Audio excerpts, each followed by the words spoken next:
because we have not many time, please. Dear ladies and gentlemen, it will be Jerome's commentary on Matthew, which will be at the center of my presentation. The one commentary on Matthew which was to become the, so to say, canonical commentary on this gospel later. It is transmitted in more than 300 medieval manuscripts, and it was extremely prominent already in late antiquity and until the modern period. This commentary was written in Bethlehem shortly before Easter in 398. Allegedly within 2 weeks. That's what Jerome himself says in the preface to the work. And in the preface to this work, Jerome also refers to an impressive number of earlier commentaries on Matthew, which he claims to have read many years ago, ante annos pluribus. All the texts that I'm showing you here at my PowerPoint presentation, you also have at your handouts. So you can look at them here or there.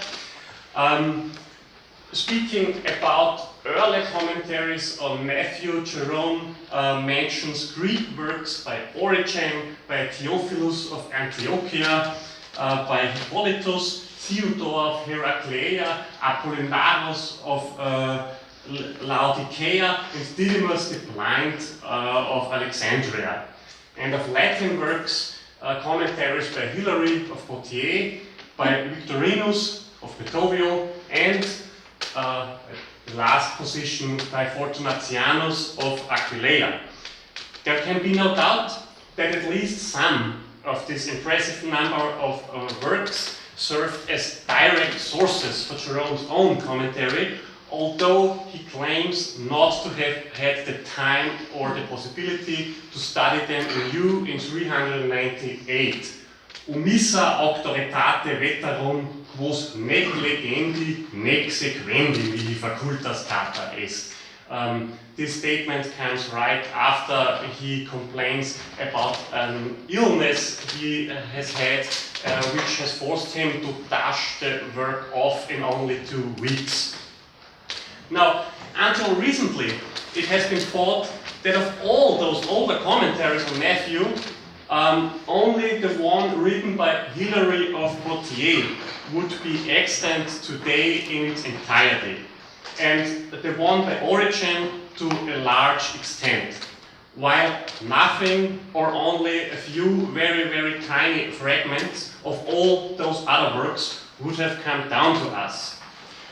With our eye to Jerome and his method of writing, these losses are the more deplorable, since we know that his own biblical commentaries used to be heavily dependent on literary predecessors, in a way that Paul Meiwes even characterized them as, I'm quoting, being often no more than a patchwork of borrowed fragments.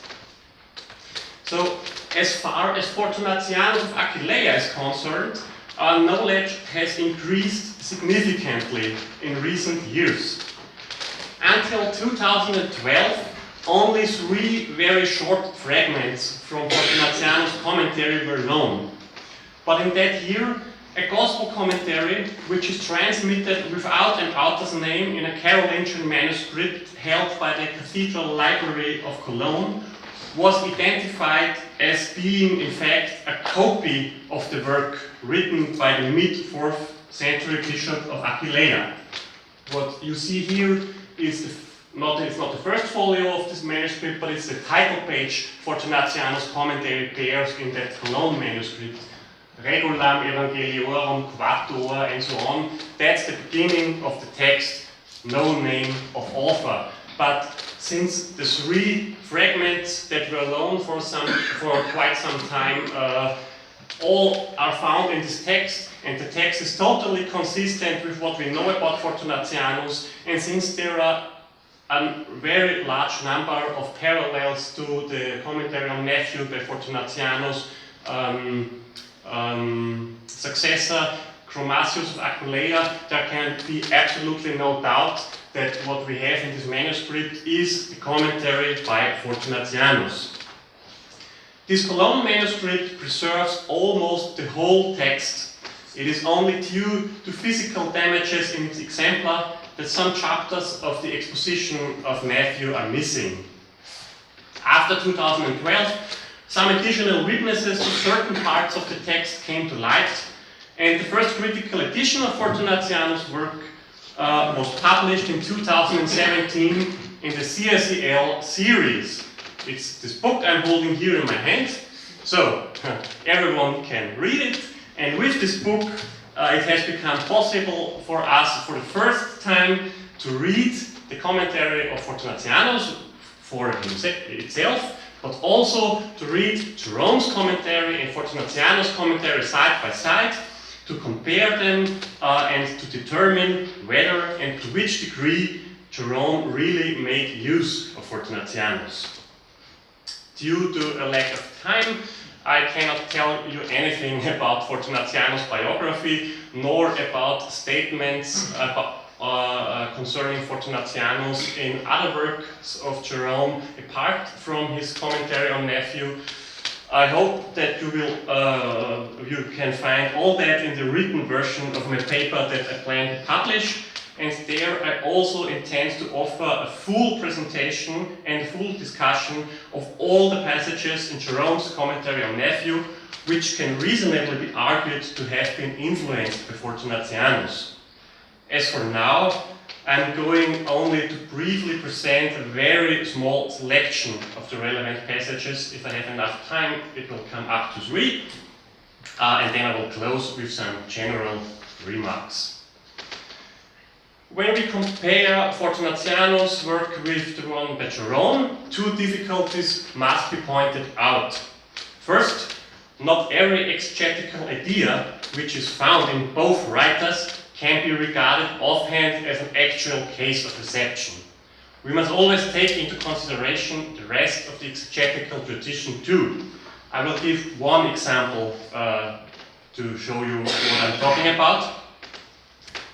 Commenting on Peter's denial of Jesus, I know not the man, non novi hominem, as reported by Matthew, Jerome remarks, I know that some commentators, out of pious feeling for the Apostle Peter, have interpreted this passage to the effect that Peter did not deny God, but the man. They say that the meaning is, I do not know the man, because I know that he is God.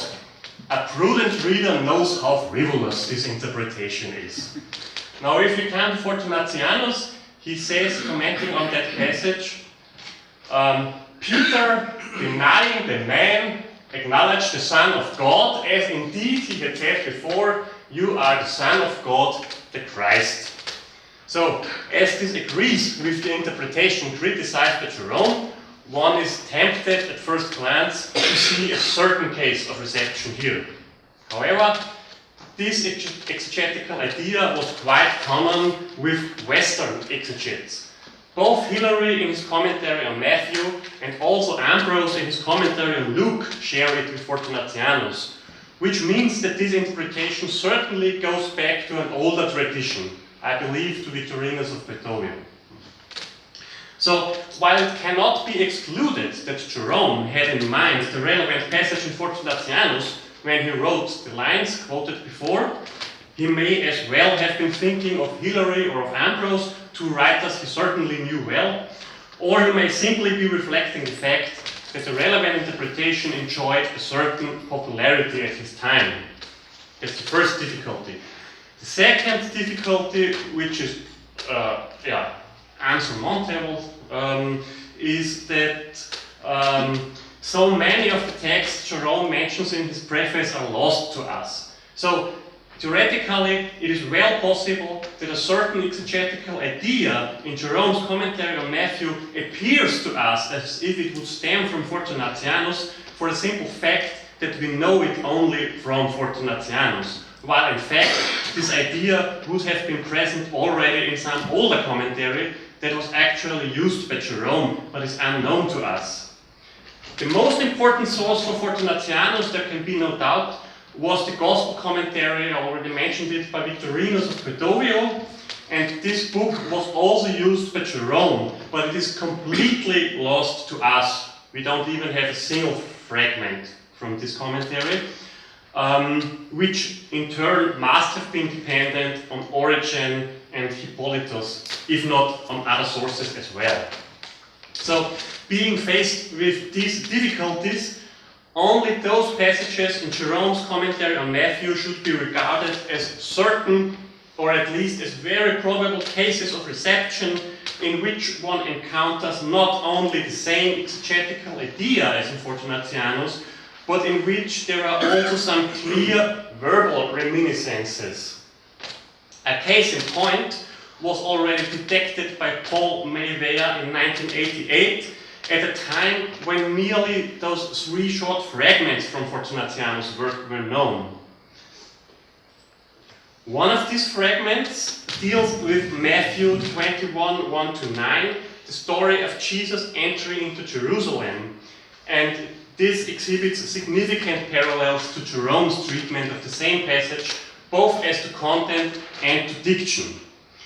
The biblical passage starts with a saying from Jesus to the disciples, "Ite in castellum quod est contra vos," go to the village that is over against you. And both Jerome and Fortunatianus curiously explain the geographical indication of the biblical text, "Castellum quod est contra vos," as a reference to the town's hostility against disciples. You can see in Fortunatianus, "Ostendebat Jesus quia Jerusalem adversus apostolos erat factura, id circo dixit castellum quod est contra vos." And Jerome explains the same verse, "Id in castellum quod est contra vos, contra apostolos erat." This seems striking to me. I was unable to find a third passage in any patristic writer which would share this idea. If you know someone, I would be glad to hear about it, but as long as I don't know about it, I take this as a certain case of reception. And moving into the main part of the interpretation, it is very interesting to see that Jerome, without doubt, was mainly following Origen's commentary on Matthew. But when it comes to the choice of his words or to some phrases, he still seems to have Fortunatianus in his mind, because there are so many, I think, striking verbal parallels which cannot all be well explained by the gospel text or by the Greek text of Origen. Both writers identify the asina with the synagoga, and in this context Fortunatianus is talking about the legis vinculum, and that no one was able to edomare, to tame that people, and Jerome gives the same interpretation of the asina, and he again has the word edomare, although in another form you see, and jugum legis, which is the parallel to legis vinculum, I mean that for itself might not be striking enough. But then both writers go on to talk about the cult, the pullus afine, and both describe it as lascivus. And they say, when they talk about Jesus mounting on the animal, Fortunatianus incipit sessorem habere filium Dei, while Jerome has dominum habuere sessorem. He has the plural because he identifies the animal with the people of the Gentiles. And later on, Fortunatianus, talking still about the cult, has dominum quem gestat pro mea reari, and Jerome sessorem habere dominum non mea reitur. All these words do not occur in the Matthean texts, which both are commenting on, and they cannot all be reasonably explained by Origen. So, yeah, I leave it up to you to declare. For me, this is a certain case. As I said, the most interesting thing on this passage, I think, is that Jerome's most important source for interpreting this Matthean passage obviously was the relevant part of Origen's commentary on Matthew, but certain ideas and even certain verbal reminiscences from Fortunatianus flew to his pen as he was writing. So either Jerome knew Fortunatianus' interpretation of this passage so well that he was unconsciously influenced from it even in his choice of words, a possibility but I doubt it, or his initial claim to have read Fortunatianus many years ago and of having been unable to follow him in his own work is quite an exaggeration. That's the solution I'm inclined to accept.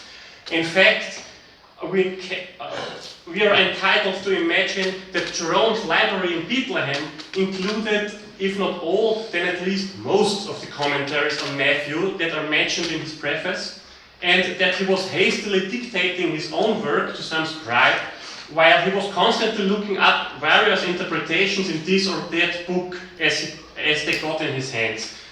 Due to the lack of time, I'm unable to expand on this point. I come to my second example, which can show that sometimes Jerome rejects an idea that forms the main issue in Fortunatianus while accepting some details about his interpretation. It's the interpretation of Matthew 5:25. I'm always quoting according to the Douai-Rheims version. As for the archaic features of the text, the Matthian text is, "Be at agreement with thy adversary betimes, whilst thou art in the way with him, lest perhaps the adversary deliver thee to the judge, and the judge deliver thee to the officer, and thou be cast into prison.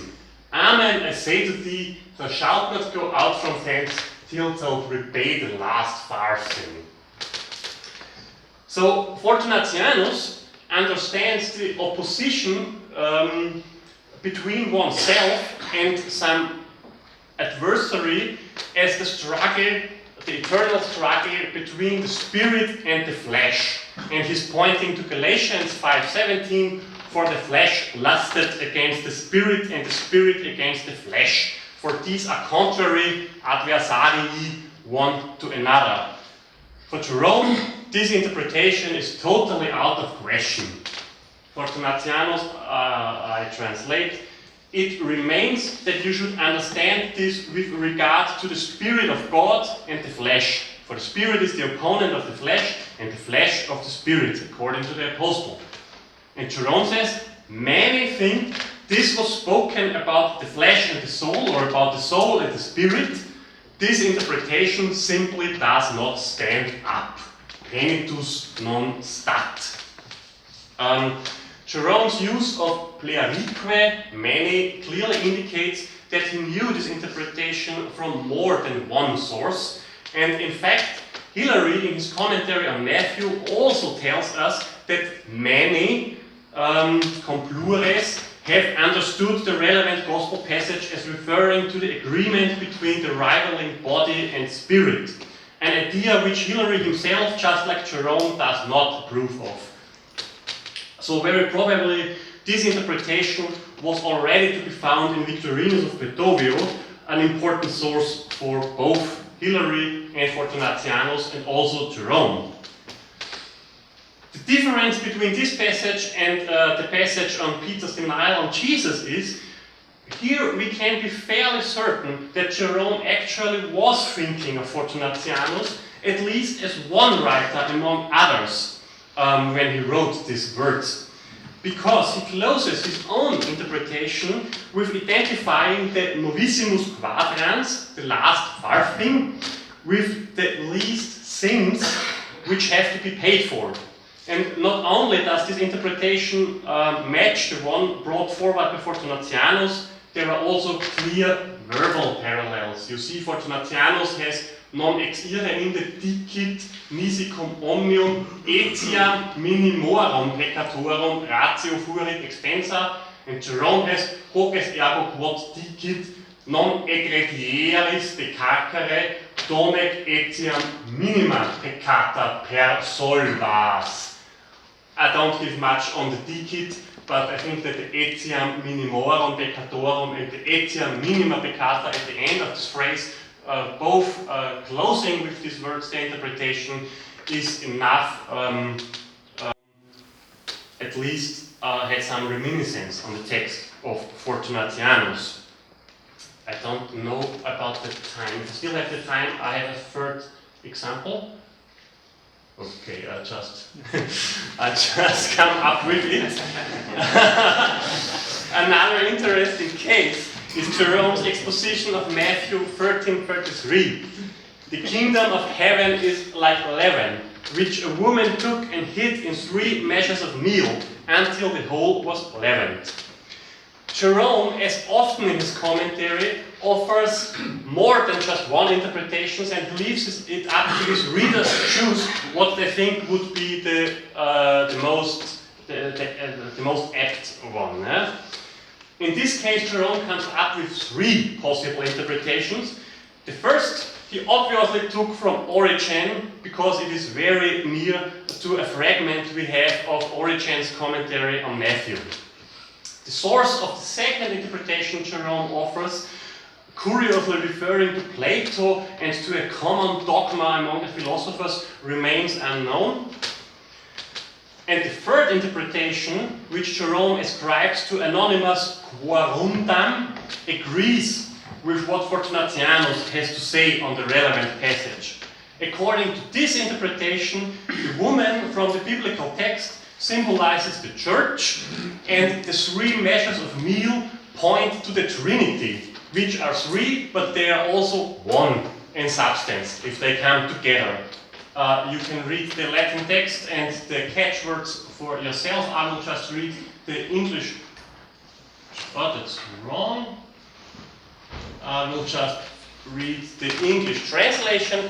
Fortunatianus says, it was this kind of floor in which the woman is understood to have concealed the yeast, meaning that the church has stored the heavenly teaching in the hearts of the believers.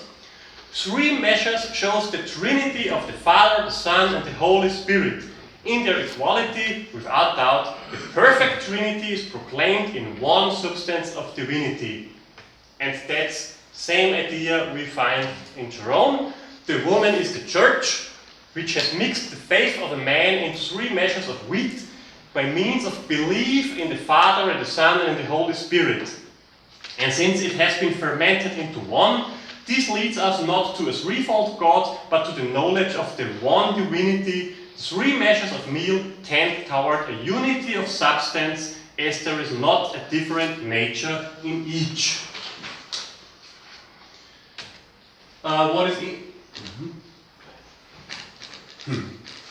It is interesting that Jerome calls this interpretation godly, pious, but nevertheless declines it, by warning his readers better not to seek confirmation to dogmatic questions in the doubtful understanding of a parable and an enigmatic saying.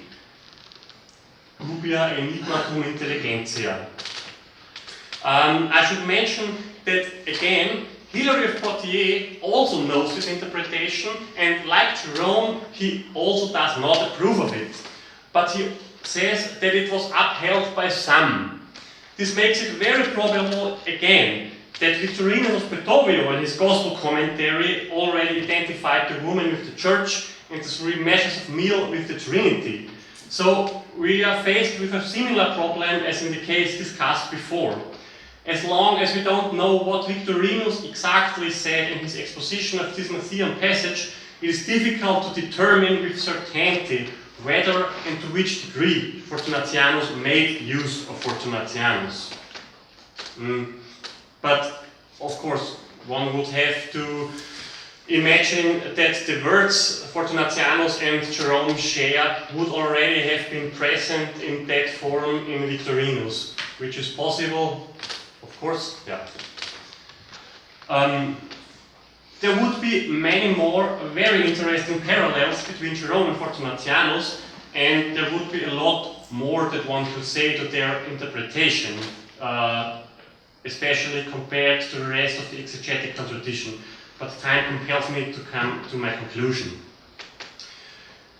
As a close reading of both commentaries demonstrates, Jerome indeed made some use of Fortunatianus in his commentary on Matthew, but the work of the Aquileian bishop was not an important source for him. Only a few parallels appeared to me to be virtually certain cases of reception, while a great number can reasonably be explained through the use of common sources or simply through the same basic ideas, which are not that far-fetched. The most serious element of uncertainty in this kind of study is constituted by the fact that we know hardly anything about what was to be read in the Gospel commentary by Victorinus of Poetovio, a text which for the Latin West before the generation of Jerome certainly was the most important mediator of exegetical ideas originally brought forward in Origen's Gospel commentaries. Coming back to Jerome, it is remarkable that in a great number of cases in which he discusses different interpretations of Gospel passages and gives an evaluation of these interpretations, he very, very often ends up by rejecting more or less strongly that interpretation which is upheld by Fortunatianus. But this reservation comes by no means as a surprise. It is clear from some statements in other works of Jerome that he had a rather low opinion of Fortunatianus, both as a person and as an author, at the time when he was writing his own commentary on Matthew. And also, Fortunatianus' exegesis, which is leaning heavily on allegory and typology, did not accord too well with Jerome's own exegetical taste, which tended more towards literal interpretation. Also, and that might be too very important for Jerome, Fortunatianus has really a quite simple and often truly awkward Latin style. And he comes up only rarely with that kind of catchy phrases that Jerome was so eager to imitate from whatever source. So, all in all, the discovery of Fortunatianus' Gospel commentary does not really change, but rather confirms the established scholarly opinion concerning Jerome's reserve against the Aquileian bishop since at least the 390s. Thank you for your attention.